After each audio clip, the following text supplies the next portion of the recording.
Shinde faction had an overwhelming majority of 37 out of 55 MLAs with the when the rival faction emerged. From my analysis, observations, conclusions and findings recorded in paragraph 82 to 144 herein above, I hold that Shinde faction was the real Shiv Sena political party when rival factions emerged on 21st June 2022. Maharashtra की राजनीति के लिए आज का दिन बड़ा अहम रहा। महाराष्ट्र विधानसभा के अध्यक्ष राहुल नार्वेकर ने मुख्यमंत्री एकनाथ शिंदे सहित 16 विधायकों की अयोग्यता मामले में 1200 पन्नों का फैसला सुनाया। विधानसभा स्पीकर ने अपने फैसले में शिंदे गुट को ही असली शिवसेना माना। साथ ही 16 विधायकों को अयोग्य करार देने की मांग वाली याचिका भी खारिज कर दी। फैसले के अहम बिंदुओं को पढ़ते हुए उन्होंने कहा कि जब पार्टी में बंटवारा हुआ था तब शिंदे गुट के पास 37 विधायकों का समर्थन था। ऐसे में उनके नेतृत्व वाला गुट ही असली शिवसेना है। उन्होंने यह भी कहा कि चुनाव आयोग ने भी इसे मान्य करार दिया था। मामले को लेकर अब प्रतिक्रिया भी आनी शुरू हो गई है। शिवसेना यूबीटी के सांसद संजय राउत ने कहा, आज का फैसला कोई न्याय नहीं है, यह एक षड्यंत्र है। हम सुप्रीम कोर्ट जरूर जाएंगे। हमारी लड़ाई न्यायालय में भी जारी रहेगी। शिवसेना के मालिक है मिस्टर शिंदे, जैसे नार्वेकर ने कहा विधानसभा स्पीकर, उनकी उम्र क्या थी? क्या उनका जन्म हुआ था? अब वो शिवसेना के मालिक और बाला साहब ठाकरे जी की शिवसेना इतिहास जमा हो गई। भारतीय जनता पार्टी का ये एक बहुत बड़ा षड्यंत्र रहा, बहुत बड़ा पुराना सपना रहा था कि एक दिन हम बाला साहब ठाकरे की शिवसेना खत्म कर देंगे। लेकिन शिवसेना ऐसी खत्म नहीं होगी। आपके एक निर्णय से, आपके कागज से, आपके भाड़े के टट्टू के मुंह से कोई अधिकार और ऑर्डर देने से शिवसेना जनता में है। शिवसेना महाराष्ट्र के रगों रगों में है। तो आज का जो निर्णय है तो कोई फैसला नहीं है, वो कोई न्याय नहीं है, वो एक षड्यंत्र है। इसी प्रकार उद्धव गुट की सांसद प्रियंका चतुर्वेदी ने कहा कि मुझे बिल्कुल भी आश्चर्य नहीं है। हमने सुना था वही होता है जो मंजूर खुदा होता है। 2014 के बाद एक नई परंपरा शुरू हुई है। वही होता है जो मंजूर नरेंद्र मोदी और अमित शाह होता है। यही हम महाराष्ट्र में होते हुए देख रहे हैं। एक तो मैं बिल्कुल ही सरप्राइज नहीं हूं जिस तरीके से, जिस डायरेक्शन में स्पीकर का डिसीजन जा रहा है। दूसरा, बचपन से हमने ये कहावत सुनी थी, वही होता है जो मंजूर खुदा होता है। रिपब्लिक है देश के, फिर कहा गया वही होता है जो मंजूर कॉन्स्टिट्यूशन होता है। 2014 के बाद से एक नई परंपरा शुरू हुई है, वही होता है जो मंजूर अमित शाह और नरेंद्र मोदी होता है। और वही हम एक्शन में देख रहे हैं महाराष्ट्र में, जिस तरीके से निर्णय लिए जा रहे हैं। मेरा एक मूल सवाल है, 2018 का अगर constitution, amended constitution election commission के पास नहीं था, जो भी हमें स्पीकर के माध्यम से पता चल रहा है, तो उसके आधार पर हर जो संवाद होता था इलेक्शन कमीशन का, हमारे पार्टी लीडरशिप उद्धव बाला साहब ठाकरे जी के पास क्यों जाता था? अगर आपके पास रिकॉर्ड नहीं था, जो सारे एबी फॉर्म्स जिसपे ये सारे गद्दार 40 लोग लड़े हैं, वो एबी फॉर्म्स पार्टी पक्ष प्रमुख ने साइन किए थे, वो कैसे मान्य हो गए? और चलिए मैं ये भी मान लूं कि आपको अमेंडेड कॉन्स्टिट्यूशन में सहमति नहीं थी, तो किसने इलेक्शन कमीशन में आपको जाने से आपके हाथ रोके थे या पैर बांधे थे? आपको 2022 में याद आता है कि आपका संविधान क्या होता है? ये कुछ नहीं है, ये मौका परस्ती है, अनफॉर्चुनेट कॉम्प्रोमाइज ऑफ एथिक्स है। जिस चीज को सुप्रीम कोर्ट ने इलीगल और अनकॉन्स्टिट्यूशनल बोला था, उसको वैध करने का काम हो रहा है, ये दुर्भाग्यपूर्ण है। अयोध्या में 22 जनवरी को राम मंदिर की प्राण प्रतिष्ठा का समारोह आयोजित होना है। ऐसे में उसको लेकर राजनीति फिर इन दिनों गर्म है। प्राण प्रतिष्ठा समारोह में कांग्रेस की पूर्व अध्यक्ष सोनिया गांधी, मौजूदा अध्यक्ष मल्लिकार्जुन खड़गे और लोकसभा सांसद अधीर रंजन चौधरी शामिल नहीं होंगे।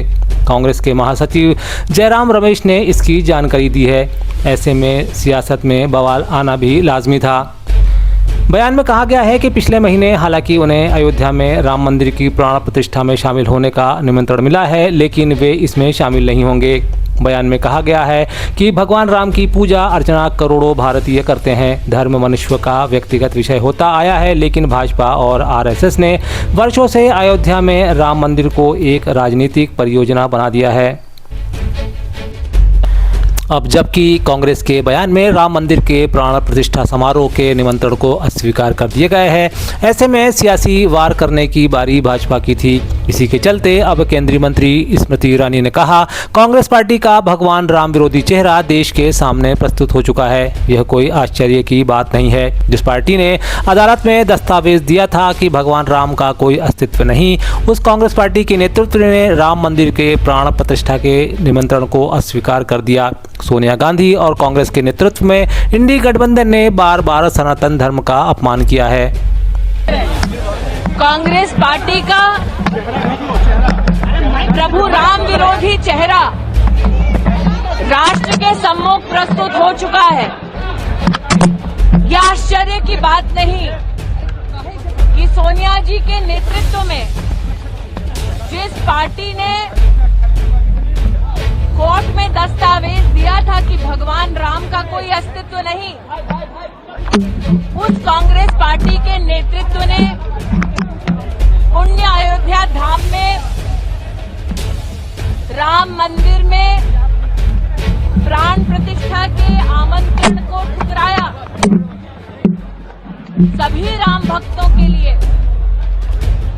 ये क्षण धर्म की दृष्टि से, आस्था और विश्वास की दृष्टि से एक पुण्य क्षण है। उन्होंने कहा कि पर्सनल मैटर नीतीश कुमार को जो मैटर है उसमें कहा कि कुमार जी को जो है पर्सनल मैटर है। मैं इतना ही कहूंगी कि इंडी अलायंस ने सोनिया जी के नेतृत्व में, कांग्रेस के नेतृत्व में बार बार सनातन धर्म की उपेक्षा की, अपमानित किया और अब इंडिया अलायंस के नेताओं द्वारा प्राण प्रतिष्ठा के पुण्य आमंत्रण को ठुकराना उनकी सनातन विरोधी सोच को दर्शाता है।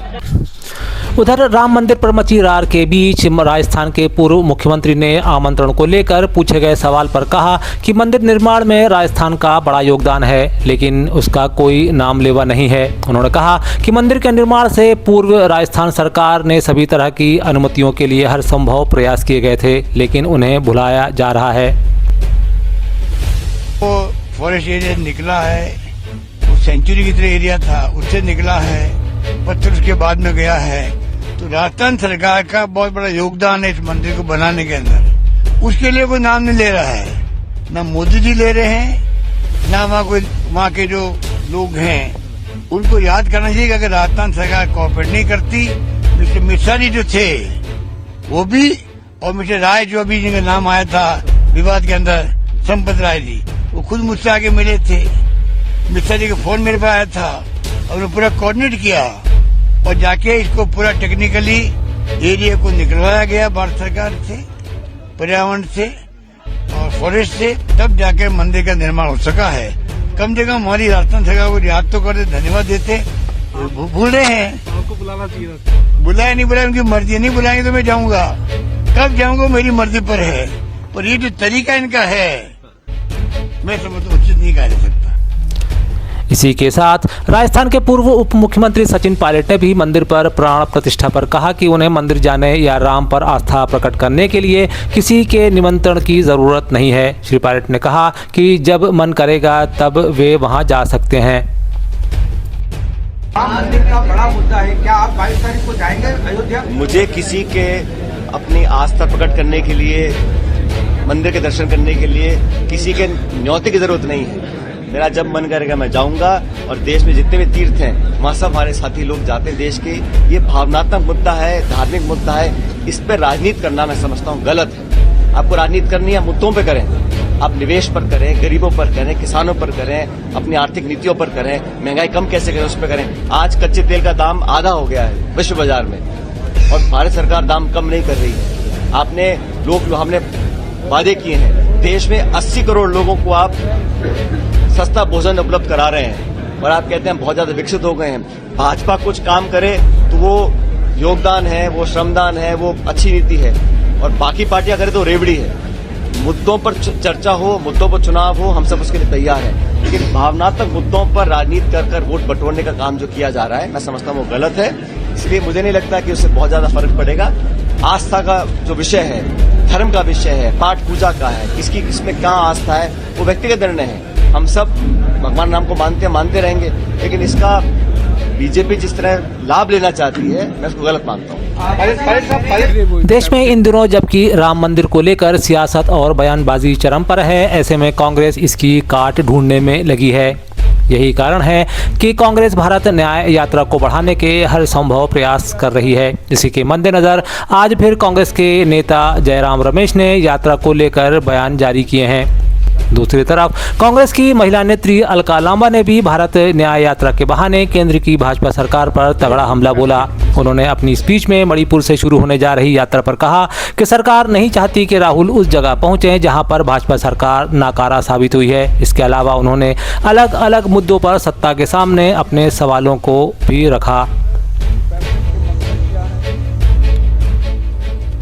विधानसभा चुनाव 2023 से लेकर अब तक मध्य प्रदेश में राजनीति के चरम पर रहे मुद्दे पर आखिरकार आज सीएम डॉक्टर मोहन यादव ने विराम लगा दिया। मुख्यमंत्री ने बुधवार को लाडली बहनों के खाते में 1250 रुपए की 8वीं किस्त जारी की। सीएम ने कुशाभाऊ ठाकरे कन्वेंशन सेंटर में लाडली बहनों के खाते में सिंगल क्लिक के माध्यम से खाते में 1576.61 करोड़ रुपए ट्रांसफर किए। इस मौके पर सीएम ने कहा कि लाडली बहना योजना निरंतर जारी रहेगी, योजना बंद नहीं होगी। इसके अलावा सीएम ने 56 लाख से अधिक हितग्राहियों को पेंशन व आर्थिक सहायता के लिए 341 करोड़ रुपए ट्रांसफर किए। संदेश साफ है, लड़ाई कठिन है। ये लड़ाई आग का दरिया पार करके हमें निकलना है। इस आग का दरिया की शुरुआत एक बार पहले श्री राहुल गांधी जी ने देश भर में भारत जोड़ो 4000 किलोमीटर 12 राज्यों से गुजरने वाली दक्षिण से उत्तर तक की यात्रा में किया है। दूसरी यात्रा भारत जोड़ो न्याय यात्रा 14 जनवरी को मणिपुर से मुंबई तक 6700 किलोमीटर का सफर 15 राज्यों से गुजरेगी, 110 जिलों से गुजरेगी। हमारा लक्ष्य अब यही है कि भारत जोड़ो यात्रा के तर्ज पर भारत जोड़ो न्याय यात्रा को भी अब हम कामयाब बनाना है। हमने कहा सरकार होगी तब ऐसे ही चलेगी, सारे संस्कृति के सारे पर्व सारे आनंद के साथ मनाओ। संक्रांत मनाओ, एक दिन में थोड़ी मनाएंगे, तो पूरा सप्ताह मनाएंगे अपने आज से लेके 15 तारीख तक। और सारे विभागों को लगाया और इन विभागों के माध्यम से आज के इस अवसर पर जब अपन यहाँ बैठे हैं तो अपन ने ये सारे त्योहार के अलावा भी खास करके आज अपन ने बहन बेटियों के लिए उनकी अपनी जो धनराशि थी लाडली बहना, वो राशि भी आज डाली है खातों में। जोरदार तालियां बजाओ इस बात के लिए भी। हालांकि इस पर उस समय सियासत गर्मा गई जब नेता प्रतिपक्ष उमंग सिंघार ने सरकार पर लाडली बहना योजना में 2 लाख नाम घटाए जाने का गंभीर आरोप लगाया। नेता प्रतिपक्ष सिंघार ने सोशल प्लेटफॉर्म पर लिखा कि नई सरकार ने प्रदेश की लाखों लाडली बहनों से झूठ बोलकर वोट लेने वाली सरकार ने 2 लाख बहनों की छटनी कर दी। नेता प्रतिपक्ष ने दावा किया कि पूर्व में जो लाडली बहनों की संख्या 1.31 करोड़ थी, अब नए सीएम मोहन यादव ने इसे घटाकर 1.29 करोड़ कर दिया है, यानी 2 लाख नई लाडली बहनाओं को नई सरकार बनते ही घटा दिया गया है। सरकारी विज्ञापन इसका प्रमाण है। जनता खुद देखे। लोकसभा चुनाव के बाद यह संख्या कितनी बचेगी यह तो नए सीएम ही तय करेंगे।